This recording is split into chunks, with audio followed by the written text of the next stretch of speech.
Écoutez, vous entendez les cigales? C'est génial, ça fait du bruit quand même. Salut à tous, aujourd'hui c'est la canicule déjà, et puis nous allons visiter la maison de Nanette. Nanette n'est pas française, elle est hollandaise, mais ça fait 15 ans qu'elle vit en Provence et qu'elle a aménagé, rénové cette très jolie bastide qui se trouve derrière moi. Alors quand le nord de l'Europe rencontre le sud de l'Europe, qu'est-ce que ça donne? Eh bien, c'est ce qu'on va voir tout de suite.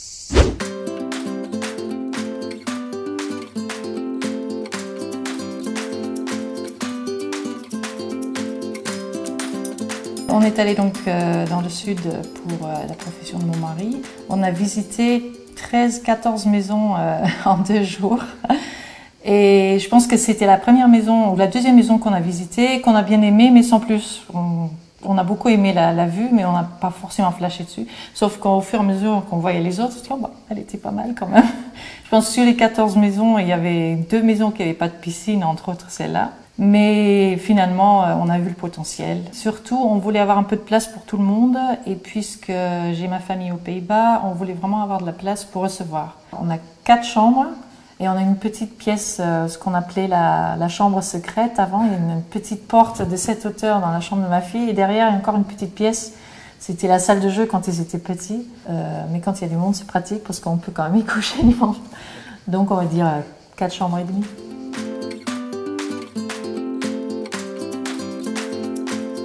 Donc tu travailles à la maison et tu t'es fait un coin bureau. Est-ce que tu peux nous expliquer, avant ton bureau était justement dans l'autre pièce qu'il a fallu déménager, enfin un autre endroit de la maison. Comment tu as réfléchi ton coin bureau? Oui, c'était un peu vite fait, j'avoue, parce que j'avais effectivement une petite pièce à moi, c'est une pièce de 8 mètres carrés. Que j'ai donc abandonné, que j'ai sacrifié pour les travaux. Et déjà, quand j'avais le bureau, je me mettais souvent sur la table de la salle à manger en fait, parce que j'aime bien avoir l'espace, j'aime bien voir de loin et j'avais pas ça là-bas. Donc j'ai vraiment fait un petit bureau pour ranger mes petites affaires et pour vite faire quelque chose sur mon bureau quand j'en ai besoin. Après, quand je passe des heures sur l'ordinateur, j'ai quand même tendance à me mettre sur la table, surtout parce que je m'étale. Mais c'est vraiment mon coin de rangement en fait. Et pour avoir quand même une base pour mettre mes affaires et pour retrouver l'ordi et tout ça.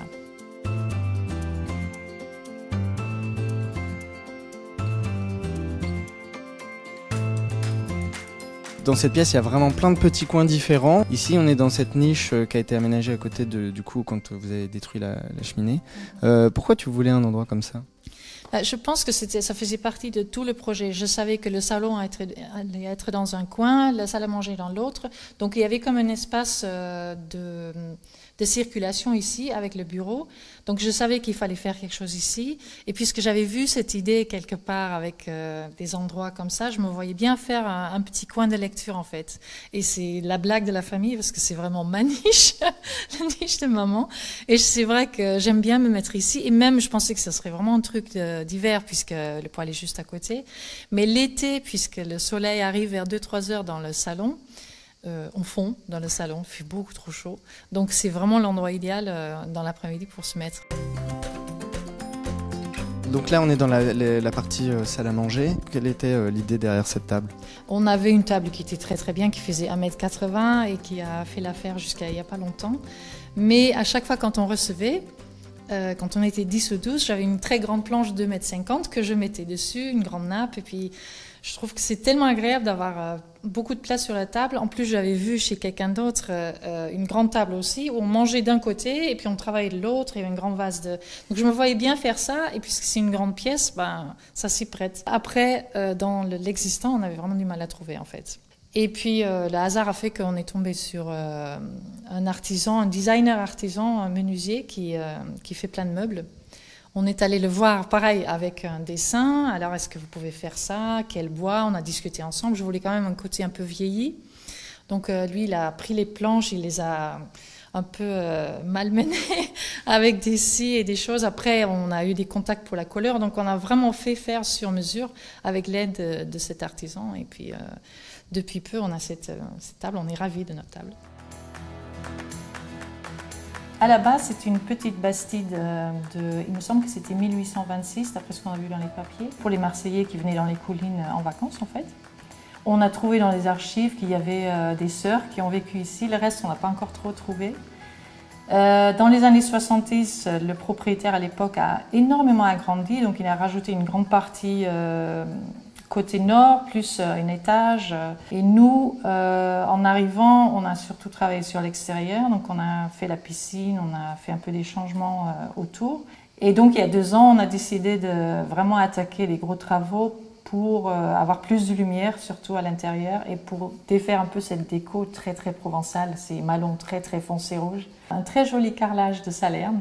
Je me faisais gronder par tous les copains d'enlever ça. Bon, les copains, pas forcément, mais je me souviens qu'il y avait un plombier qui disait « Non, mais vous n'allez pas enlever ça quand même !» Si, si.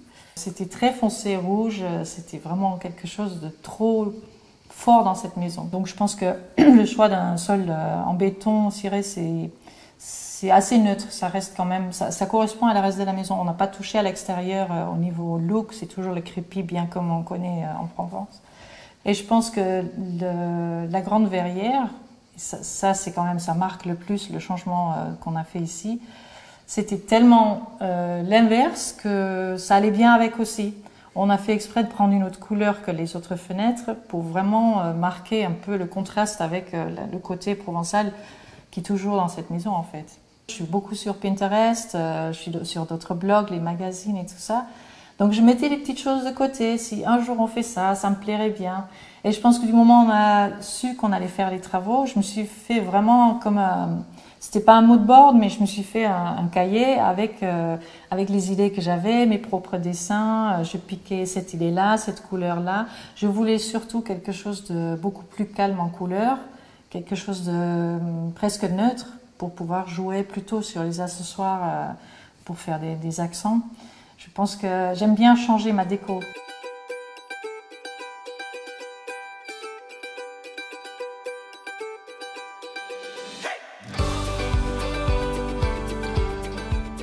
Alors, la cuisine, déjà, qu'est-ce qui a changé par rapport à quand vous êtes arrivé dans cette cuisine? Dès qu'on est arrivé, parce qu'en fait, il y avait juste une table ici et puis il n'y avait pas de rangement. Donc, je ne sais pas comment ils faisaient avant, mais donc on a tout de suite mis un îlot et des rangements là-bas. Et après, on a caché les carrelages parce que sur le plan de travail et la crédence, il y avait 3 différents carrelages. Donc on a fait cacher par un béton ciré. Il y a un style un peu bancal dans cette cuisine que j'aimais bien. Il y a l'évier en pierre de cassis que je trouvais génial, donc il ne fallait surtout pas toucher. Donc j'aimais bien comme ça. Et là, je vois qu'il y a un couvercle. Oui, c'est la poubelle. Alors ça, c'était déjà comme ça aussi? C'était déjà comme ça. Il y a pas mal de gens qui cherchent, mais vous trouvez. Et finalement, je trouvais ça assez bizarre. Je me dis, mais quel gaspillage d'espace en plus pour travailler. Mais bon, après, on en a plein. Et puis, c'est super pratique parce que quand on coupe quelque chose, on se met à côté et puis paf, on met tout de suite à la poubelle. Et un autre détail aussi, comme ça, un petit peu étonnant comme cette poubelle, c'est que les plaques sont vraiment très basses. Le meuble ici est vraiment particulièrement bas. Est-ce que c'est embêtant? Je trouve ça pas du tout embêtant. En fait, quand on a visité la maison, je me souviens que je faisais la réflexion, parce que là c'est très bas, mais l'autre côté c'est très haut. Et je me faisais la réflexion, mais c'est une cuisine pour les Hollandaises en fait, parce que c'était très très haut. Et je me rends compte que là c'est agréable que ce soit plus bas, parce que quand on cuisine, on voit mieux ce qu'on fait. Et finalement, c'est trop bas pour couper, mais je coupe pas là, je coupe partout ailleurs. D'ailleurs, on a fait exprès de le mettre bien haut aussi, l'îlot. Comme ça, on a le choix en fait. Est-ce qu'on ferait pas un petit tour dehors? Avec plaisir. Allez, go.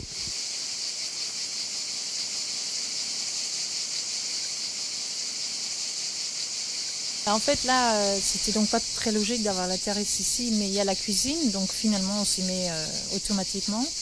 Et c'est pour ça qu'on a fait la piscine ce côté-là. Je pense que c'est une des rares maisons où la piscine est côté nord, en fait.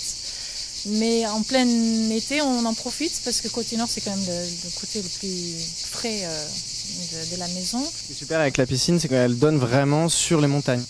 Ouais, alors on est vraiment content de ce projet. C'est vraiment par hasard, on est tombé sur quelqu'un parce qu'on avait fait venir plusieurs personnes quand on voulait faire la piscine. Jusqu'au moment où il y a cette personne qui a dit non, mais il y a le Garlaban juste en face. Il y a cette vue, il faut mettre la piscine dans ce sens-là. Donc déjà, c'était la piscine pas droit, c'est bizarre et tout. Et lui, il a dit, mais on va les récréer, les restants. Enfin, il avait fait un dessin et on avait heureusement des maçons qui ont bien travaillé selon cette idée-là. Puis on est super content du projet.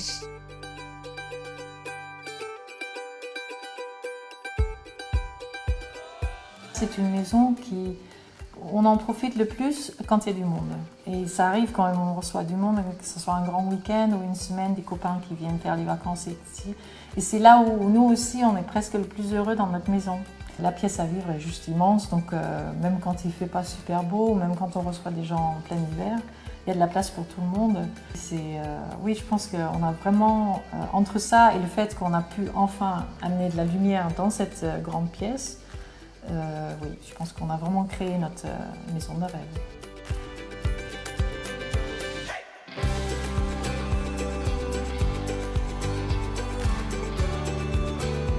Et voilà, le reportage est terminé. Si la déco de Nanette et puis les aménagements qu'elle a réalisés dans sa maison vous plaisent, n'hésitez pas à consulter son Instagram et puis son blog intérieurcrisp.com. On vous mettra le lien plus précis dans la description de la vidéo. N'hésitez pas à nous laisser des commentaires aussi sous la vidéo, ce que vous avez pensé de la déco, de l'aménagement et puis des messages d'amour totalement gratuits. On est bientôt 50 000 abonnés à la chaîne YouTube, alors abonnez-vous si ce n'est pas déjà fait. C'est comme ça que vous saurez quel reportage on va faire plus tard. D'ailleurs, on sera là tout l'été et on vous dit bonnes vacances si vous avez la chance d'en prendre.